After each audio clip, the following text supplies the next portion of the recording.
bout d'un mois et demi de grève, à la 17e Assemblée Générale, il est voté à l'unanimité de prendre le stock de banques d'Arnal pour les revendre et se faire un salaire.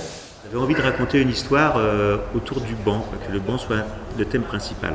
Après, pour raconter ça, il nous fallait des personnages qui aient envie de parler du banc. Et vu le contexte social et économique, on s'est dit, c'est des gens, ils travaillent dans une fabrique de bancs, et puis on va fermer leur fabrique de bancs parce que faire des bancs, c'est plus rentable de toute façon dans la société dans laquelle on vit. Et eux, ils vont essayer de se battre et de défendre leur gagne-pain. Leur souci, c'est qu'ils sont 6 à travailler dans une petite boîte, dont personne parle d'eux, quoi. Donc ils vont essayer de médiatiser leur lutte. Médiatiser leur production, c'est-à-dire ce qu'est un banc, à quoi ça sert, etc. Et c'est la difficulté de s'organiser entre eux, chacun avec leurs différences. Camarades travailleurs, camarades chômeurs, camarades cadres supérieurs. Ah, quoi, il y en a aussi. camarades étudiants, camarades retraités, camarades autres cas. Quelle que soit votre situation, vous aussi êtes concernés par cette histoire. Car même si cette histoire n'est pas encore à vous, Elle risque de le devenir avant tout. Ouais. De plus en plus, les chroniques sociales sont faites par des auteurs de bandes dessinées. Et on s'est dit que du coup, c'est vrai qu'un dessin illustre quand même bien des fois des raccourcis politiques, économiques, etc. On arrive à visualiser une situation. Donc on a décidé de faire en sorte que cette chronique soit aussi une chronique dessinée. C'est pour ça que le décor, c'est une petite usine avec 3 pans de bâtiments. Et en fait, chacun des pans de bâtiments, c'est une vignette de bande dessinée. Alors des fois, les vignettes se suivent. Des fois, les vignettes forment un décor pour une histoire. Des fois, les dessins sortent de la vignette pour venir sur le plateau. En fait, on va essayer de faire en sorte, parce qu'on a au début, c'est le début de l'écriture, que le dessin soit une partie de la dramaturgie. Eccolo, appelez-moi Joe. Je vous parler de mon ami Adèle. Adèle, un bel exemple d'intégration et d'ascension sociale. Après avoir passé son enfance dans une maison individuelle de plein pied, il accède au 18e étage d'un immeuble avec l'eau, le gaz et l'électricité. Rémi Malingret, c'est un dessinateur de presse. Donc lui, c'est pas un auteur de bande dessinée.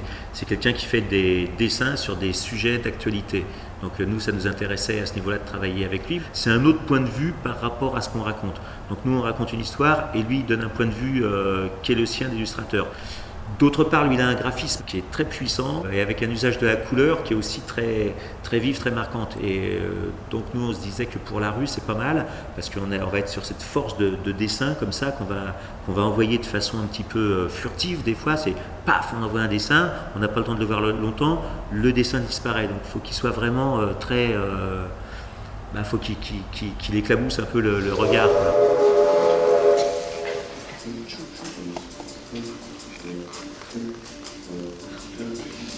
Économique strict, chronique sociale illustrée.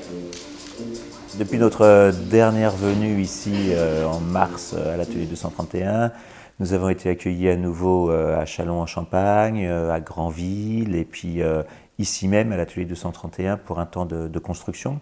Donc c'est vrai, ça nous a permis, nous, à la fois de travailler sur la construction du décor qu'on avait imaginé, qui était sous forme de prototype, et qu'on a pu du coup quasiment finaliser au niveau de tout ce qui est construction, panneaux tournants, le décor de l'usine, la peinture de tout notre cadre. Donc maintenant on peut répéter avec, donc là c'est vraiment une autre étape de travail puisqu'on répète avec la véritable matière. On a pu commander des dessins, les dessins ont pu être réalisés, fabriqués, et là on a pu commencer à en avoir, donc là on travaille avec un petit peu aussi. On a eu le temps de faire fabriquer tout ce qui était perruques, une grande partie des costumes. Donc là, on a quand même des éléments de costumes qui sont importants, puisqu'il y a pas mal de prothèses, puisque les corps sont aussi très dessinés. Donc des gros ventres, des gros pectoraux, des seins et un gros cul pour la fille, les perruques, les moustaches, toutes les prothèses postiches, etc. qui nous permettent, nous, à un moment donné, de voir sous quelle forme on joue aussi. C'est-à-dire quel va être le traitement du spectacle. Parce que c'est vrai que jusqu'à maintenant, on imaginait bien, mais sans s'en rendre compte. Là, on en est au point où on peut faire venir Evelyne, la metteuse en scène, qui du coup voit ce que ça donne au niveau de l'image et du rapport qu'on voulait créer entre le dessin et le théâtre. Monsieur Guy n'a pas son A. Ah, comme Abdel, tu me traites de voleur. Oh, allez, Suffit, j'en peux plus.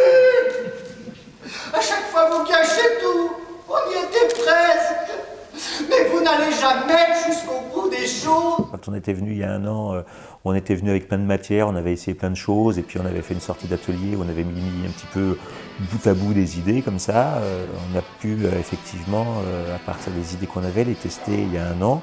Et du coup, se dire, bon ben voilà, ça on peut le mettre là, là on peut le glisser là. C'est vrai que dans la structure du spectacle, on essaye de jouer à la fois avec le dessin, qu'à un moment donné, le dessin s'anime, que nous-mêmes devenions les dessins. Parce que c'est trop gentil! À la limite, un cabaret pyrotechnique, avec des cocktails Molotov, du thé, et aller faire péter le CAC 40! Calme-toi, Momo! Eh Maurice, la poésie. N'oublie jamais la poésie.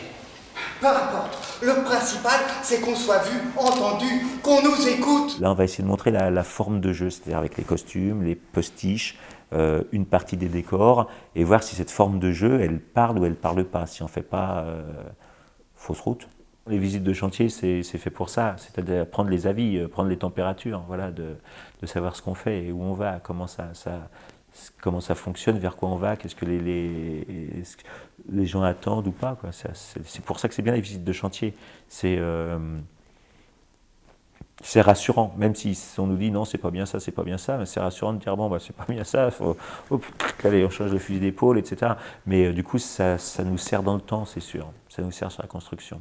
Et vous entrez. Non, Maurice, pas le point.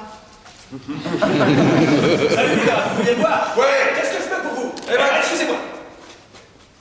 Oui, moi, konnichiwa. Kawasaki, en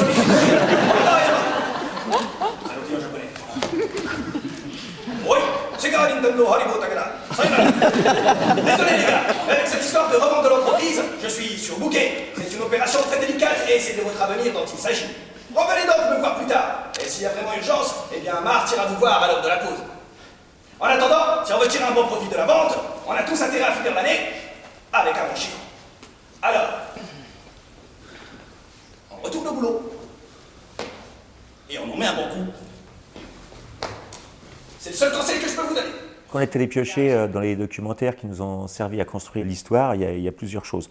Il y a du vocabulaire qui est devenu notre vocabulaire commun. Col bleu, col blanc, là-haut, quand on parle de l'administration, les camarades, les collègues, la pause. Il y a un tas de mots qui reviennent dans le langage du travail qui sont importants et qui nous ont servi dans un premier temps aussi à composer nos personnages. Ça nous a servi pour recréer aussi notre décor d'usine avec les machines, l'intérieur, le rapport à la cour de l'usine, des accessoires, le bidon par exemple sur l'occupation, le bidon, les flammes, c'est des choses qui reviennent systématiquement sur les occupations. Les jeux qu'on fait, les chorégraphies avec les lettres, là, puisque bon, à chaque fois nous on a un peu détourné la chose, mais les manifestations où tout le monde tient des cartons, etc. Et même quand on raconte l'histoire des ouvriers, où nous on amène des dessins qu'on tient sur des panneaux, etc., parce que les manifestations, c'est ça aussi. C'est-à-dire quand les gens vont manifester, en fait, on s'aperçoit qu'ils tiennent des dessins, ils emmènent des dessins, ils racontent leur vie à travers des textes, des dessins, des formes. C'est-à-dire que ils tapent sur des bidons, ils font de la musique, ils chantent des chansons, etc. Ce qu'on fait, nous, dans le spectacle, d'une certaine façon, mais qui est traité différemment, on l'a vu dans ces documentaires-là. Les gens qui voient de travers pensent que les bancs verts qu'on voit sur les trottoirs sont faits pour les impotents ou les ventripotents. Mais c'est une absurdité car à la vérité ils sont là, c'est notoire. Pour accueillir quelque temps les amours débutants. Les amoureux qui se déconnent sur les bancs Vidal. En ce moment pas mal de regard banal. Les passants honnêtes. Les amoureux qui se déconnent sur les bancs Vidal. En se disant des choses sentimentales, en des petites gueules bien amicales.